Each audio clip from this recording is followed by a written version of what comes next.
کیا ہے حضور میرا سوال یہ ہے کہ آج کل پاکستان میں نئی حکومت آ گئی ہے نواز شریف صاحب کی، تو انہوں نے ایک اسکیم شروع کی ہے مہم قرض اتارو ملک سنوارو، اور اس میں انہوں نے کہا ہے کہ جو پاکستان کے لوگ بیرون ملک ہیں وہ اپنے رشتہ داروں کو $1,000 بھیجیں تاکہ معیشت کو سہارا مل سکے۔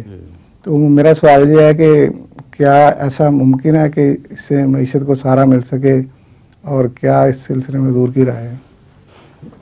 یہ جو اسکیم ہے یہ ان اچھے کاموں میں سے ایک ہے جو نواز شریف صاحب نے آ کے شروع کیے ہیں، اور اس پہلو سے مجھے کہنے میں کوئی بات نہیں کہ اب تک اس سے پہلے بھی آ چکے تھے نواز شریف صاحب، ان کے ساتھی، اور بے نظیر بھی آئیں اور کئی آئے دوسرے۔ اس تمام عرصے میں کبھی بھی کسی حکومت کے اقدامات پر مجھے اتنی امید نہیں بندھی جتنے ان کے اقدامات پر بندھی ہے، کیونکہ اب تک ان کا رویہ بالکل صاف نظر آ رہا ہے اور مسائل کے مرکز پہ ہاتھ ڈال رہے ہیں۔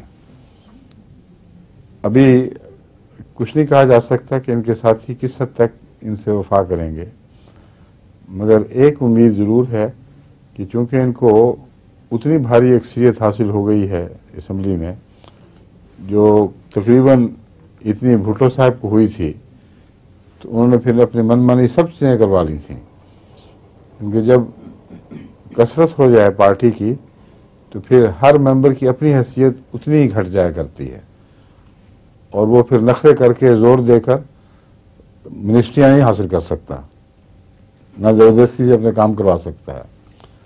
تو یہ اللہ تعالیٰ کا احسان ہے کہ پاکستان میں دوبارہ ایک ایسی شکل نکلی ہے کہ جس میں انصاف اگر کوئی کرنا چاہے تو کر سکتا ہے، اس کے راستے میں کوئی روک نہیں ہے، اور غرباء کی ہمدردی سچی ہے تو کر سکتا ہے۔ اقتصادیات کو ٹھیک کرنے کے لیے جو اقدامات ایک تجربہ کار اس کو تاجر کو ہوتے ہیں، خود بخود معلومات ہوتی ہیں، جو ان کے علاوہ کسی بڑی لمبی چوڑی تعلیم کی ضرورت نہیں ہوا کرتی، مگر جو بیوروکریسی ہے اس میں اس قسم کے ماہرین بھی ملتے ہیں عام طور پر، اس لیے اس کی کمی نہیں ہے۔ ان کو ذاتی تجربہ بھی ہے اور ماہرین بھی خدمت پہ معمور ہیں، اور اس حالت میں جبکہ ایک انسان خود بھی صاحب تجربہ، اس کو عموماً بیوروکریسی دھوکہ نہیں دے سکتی،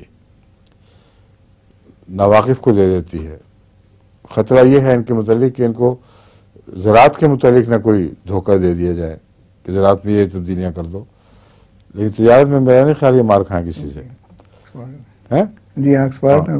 اس لیے یہ جو فیصلے کر رہے ہیں اس وقت یہ اہم فیصلے ہیں، لیکن عجیب بات یہ ہے کہ خدا تعالیٰ کے فضل سے جماعت احمدیہ پہلے ہی اس پر اتنا عمل کر رہی ہے کہ ربا کی چھوٹی سی بستی باہر سے جو فارن کرنسی پہنچنے کے اعتبار سے پاکستان کی چوٹی کی بستی شمار ہوتی ہے۔ جی، اس لیے بعض احمدی اپنے بھولے پن میں کہ ہمیں بھی کچھ کرنا چاہیے، ان کو پتہ ہی کچھ نہیں کہ یہ دیانت کی کمی کی وجہ سے ہوا ہے جو کچھ ہوا ہے۔ جو جماعت احمدیہ کے جو خدمت کرنے جو باہر نکلنے والے ہیں وہ تعداد کے لحاظ سے باقیوں کے مقابل پر عشر عشیر بھی نہیں، ایک حصہ کیا، ایک کا 10واں حصہ، اور مال و دولت کے لحاظ سے ایک کا 100واں حصہ بھی نہیں بنتے۔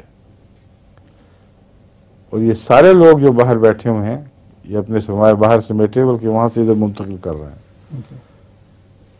کروڑ پتی ارب پتی لوگ ہیں جن کے سرمایہ باہر ہیں، تو وہ بھیجیں۔ ہم تو اللہ تعالیٰ کے فضل سے غربت میں بھی اتنا بھیج چکے ہیں اور بھیج رہے ہیں کہ اس کے کوئی دوسری جماعت مقابلہ کر ہی نہیں سکتی، سمجھیں؟ اب اس میں دوسرا پہلو یہ ہے کہ اس میں کچھ ہرس کے پہلو بھی داخل کر دیے گئے ہیں، اور اس وجہ سے یا وہ خدمت قوم اتنی نہیں رہی جتنی ایک لالچ اور ہرس بن گئی ہے۔ یہ پہلو ایک تکلیف دہ پہلو ہے جو نیا ظاہر ہوا ہے۔ وہ کہتے ہیں اگر آپ اتنے مدت جتنا ہم نے کہا رکھیں تو آپ کی منی وائٹ ہو جائے گی، جس کا مطلب یہ ہے کہ بدیانت لوگ جتنا چاہیں پیسہ اس میں داخل کرائیں، ان کو اب کوئی فکر نہیں کہ کہاں سے کمایا گیا، کیسے کمایا گیا. وہ حکومت کی نظر میں ایک وہ صاف ستھرا پیسہ ہے، بالکل ٹھیک ٹھاک. تو یہ چیز سرمایہ کھینچنے کے لیے کافی مفید ہوا کرتی ہے. اگر لوگوں کو پتہ لگ جائے کہ ہماری بدیانتیاں سب چھپ جائیں گی، کوئی سوال نہیں اٹھے گا، انکم ٹیکس دخل نہیں دے سکے گا، اس لیے آپ نے اربوں کا بھی چوری کیا ہو ٹیکس تو یہاں داخل کر دیں. مگر اس پہ میں اعتراض نہیں کر رہا، میں بتا رہا ہوں کہ قوم کی حالت یہ ہے کہ یہ مجبوریاں ہیں حکومت کی، اس قسم کے اقدامات لینے ان کے لیے ضروری ہو گئے ہیں. ورنہ پیسہ کوئی بھیج بیٹھے اور بعد میں کہیں کہ جناب آپ کے آیا کہاں سے تھا یہ تو بتائیں، پھر مشکل پڑ جاتی ہے. تو اقتصادی اقدامات ہوں یا جو بھی اور یہ حکومت کر رہی ہے، سر دست میں سمجھتا ہوں دیانتداری کا تقاضا یہ ہے کہ ان کی حمایت کی جائے. کیونکہ ہمارا تو اللہ حافظ ہے، اللہ تعالیٰ کے سپرد یہ معاملہ ہے. کسی دنیا کی حکومت سے کوئی توقع نہیں ہے. لیکن جہاں تک ملک کی ہمدردی ہے اس میں خدا تعالیٰ کے فضل سے ہم سب سے آگے ہیں. اور اس پہلو سے میں جو بھی کہہ رہا ہوں کہ خدا تعالیٰ کے فضل سے ان کو یہ توفیق مل رہی ہے. اور سر دست جو فیصلے ہوئے ہیں وہ مبنی بر انصاف ہیں ابھی تک جو ہوئے ہیں، لیکن آگے خطرہ ہے کہ مبنی بر انصاف نہ رہیں. اس لیے جماعت کو یہ دعا کرنی چاہیے. اس کی وجہ یہ ہے کہ جو نواز شریف صاحب کی پارٹی ہے یہ آسمان سے تو اتری نہیں، ہاں فرشتے تو نہیں آئے اوپر سے. وہی لوگ ہیں جو یہیں پیدا ہوئے، اسی رنگ میں رنگین ہو کر اوپر بڑھے اور اونچے ہوئے، اور پھر جس حد تک جس کا بس چلا ان کے ساتھیوں میں سے انہوں نے کمائی میں اور لوٹنے میں کوئی کمی نہیں کی. اس لیے احتساب ہر طرف ہو اگر تو سوال یہ ہے کہ پھر اپنی پارٹی کا احتساب کیسے ہوگا. جو گورنر ہوں، جو وزیر اعلیٰ ہوں، جو یہاں بھی فائز وہاں بھی فائز، اسپیکرز ہوں، ان کا احتساب ہوگا کیسے. اس لیے یہ بڑا ہی ایک مشکل کام ہے. مشکل کام کرنے کے لحاظ سے نہیں، صورتحال کے لحاظ سے. صورتحال اتنی پیچیدہ ہے، بدیانتی اتنی عام ہے کہ اپنی پارٹی پر ہاتھ ڈالنا جبکہ اوپر سے نیچے سارے ہی ملوث ہوں، وہ ممکن کیسے بنے گا. اس لیے احتساب والے حصے کو تو سر دست چھوڑ دیں، وہ تو انہی ترکیبوں سے پیسہ سفید کر لیں گے سارے اگر چاہیں تو. لیکن جو دوسرا پہلو ہے وہ ہے قابل توجہ، آئندہ کی توبہ کرنی ہے کہ نہیں. یہ ممکن تھا اگر کرنا چاہتے تو، اور یہ وقت بتائے گا. اگر دوبارہ ملوث ہوئے تو پھر قوم ہمیشہ کے لیے برباد ہو جائے گی. اور اگر پچھلا دفع کریں، دفنا دیں اور آئندہ کے لیے یہ عہد کر لیں نواز شریف صاحب کہ نہ یہ، نہ ان کے بھائی، نہ ان کے خاندان والے، نہ ان کے منتخب وزراء، کوئی بھی کسی قسم کی ادنا سی بددیانتی میں بھی ملوث نہیں ہوگا. اور اقربا اور دوست اور طاقتور لوگ جو پارٹی کے ممبر ہیں ان میں سے کسی سے کوئی امتیازی سلوک نہیں کیا جائے گا. یہ عہد اگر یہ کر لیں تو یہ بہت کافی ہے. احتساب کے قصے یوں ہی فرضی باتیں رہ جائیں گی، واقعی وہ ہو ہی نہیں سکتا کسی سے. وہ راج خالد صاحب نے شروع میں بہت کچھ دعوے کیے، آخری سچی بات یہ کہہ گئے تھے کہ ساری قوم کی میں کس کا احتساب کروں، ہو ہی نہیں سکتا. یہ ہو سکتا ہے جو میں کہہ رہا ہوں کہ مزہ ما مزہ اب نہیں ہوگا. اور اس پہلو سے قرآن کریم میں جو مضمون ملتا ہے بار بار، توبہ کر لو تو پھر پچھلے معاف ہو جائیں گے. تو کچھ ویسا نمونہ دکھا دیں، توبہ کریں، توبہ کروائیں، اور پھر میں سمجھتا ہوں کہ یہ ایسے وزیر اعظم کے طور پر ابھریں گے جو ہمیشہ کی زندگی پا جائیں گے پاکستان میں. اس وقت پاکستان کو ایک تائب وزیر اعظم کی ضرورت ہے، سچی توبہ کرے اور اپنی پارٹی سے سچی توبہ کروائے. اور اگر پھر وہ اس توبہ میں کوئی دخل دے تو پھر سب سے زیادہ سختی اپنے قریبیوں سے کرے، ان کو عبرت کا نشان بنائے. یہ اگر کر دیں تو ملک بچ جائے گا. اور اتنی دولت ہے ملک میں موجود، یعنی ملک کی دولت باہر یا اندر اگر ملا لی جائے تو پاکستان کسی ملک سے پیچھے نہیں ہے. کسی دنیا کی امیر قوم کی کاسا، یعنی کیا کہتے ہیں اس کو، کاسا گدائی، لیکن جوتیاں اٹھانا بھی محاورہ ہے نا، پاپوش اٹھانے والا معاملہ میرے دماغ میں دونوں ملے ہوئے آ رہے تھے محاورے.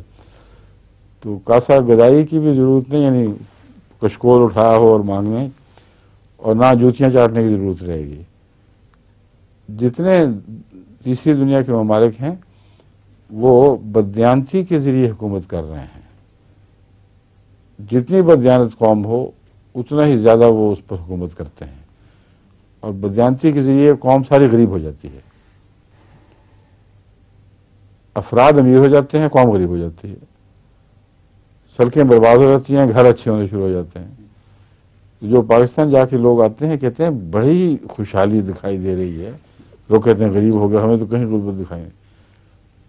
ہوٹل ہی شروع ہوئے تو وہ پوری سڑک گلبرگ کی وہ دارالکباب بن گئی ہے، اور طرح طرح کے اس میں نمونے کے ہوٹل بن گئے ہیں، اور بڑی قیمتی گاڑیاں ہر طرح کی وہ میل ہا میل تک پھیلی پڑی ہیں.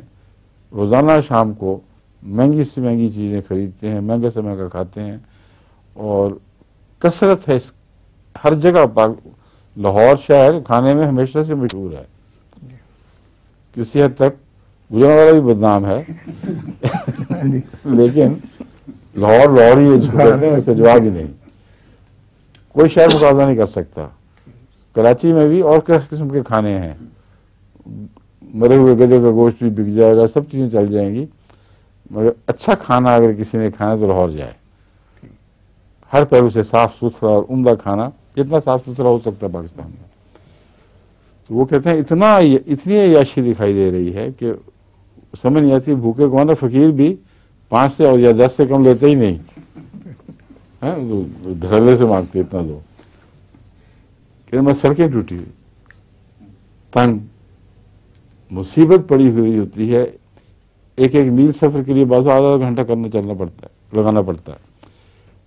اور ساری سڑک جو لاہور سے سرگودے تک ہے، کہتے ہیں ایسے پرخچے اڑے ہیں اس کے کہ وہ گڑوں میں سے موٹر گزر رہی ہے. بس ہو سکتا ہے یوگینڈا والا حال بھی کسی دن ہو جائے ان کا، اگر ٹھیک نہ ہو. یوگینڈا میں ایک سڑک تھی ہماری، صرف 50 میل کا سفر تھا، اور ہمارے میجر صاحب جو پہلے گئے ہوئے تھے جائزے کے لیے، انہوں نے چلنے سے پہلے مجھے وارننگ دی کہ آپ 50 نہ سمجھیں، 500 سمجھیں اس کو. تو میں سمجھا مبالغہ کر رہے ہیں. بعد میں نے ڈانٹا کہ آپ نے اتنے انکساری سے کیوں کام لیا. اور میں نے زندگی بھر سڑک دیکھی نہ، اس کا تصور کی ہو سکتا تھا. مسلسل گڑوں میں اونٹ کی طرح یوں کوہان کے یوں چلنا پڑتا تھا، یوں، اور کسی ایک کنارے سے بچ کے نکلتے تھے، پھر سارے لوگوں سے نکلتے تھے، وہ گڑا بن جاتا تھا. کئی جگہ بلاک ہو جاتا تھا بالکل راستہ، اب کہاں سے جائیں. پھر وہ لوگ جھاڑیاں کاٹ کے جنگل میں سے ایک اور راستہ بناتے تھے. یہ صورتحال کہتے ہیں ربا والی سڑک کا بھی اور باقی کا بھی یہی حال ہے، یہی ہو رہی ہے. ایک شکر ہے کہ نواز شریف صاحب نے آتے ہی سڑکیں بنانے کا حکم دے دیا ہے. اور مگر عجیب بات ہے کہ سینٹرل حکومت جس کی تھی، یعنی بے نظیر صاحبہ کی، زیادہ تر ان کے دور میں سڑکیں اڑی ہیں، لیکن سندھ کی نہیں بگڑی. کیا وجہ ہے؟ یہ غور طلب بات ہے. سندھ سے جو بھی آتا کہتا ہے بہترین سڑکیں ہو گئی ہیں، ہمارے چھوٹی چھوٹی گوٹھوں میں ہر جگہ جال بچھ گیا ہے سڑکوں کا، اور اس کی وجہ سے زمینداروں کی تجارت چمکی، ان کی اجناس پہنچانے میں، ان کی چیزیں ضرورتیں حاصل کرنے میں بہت سہولتیں ہو گئی ہیں.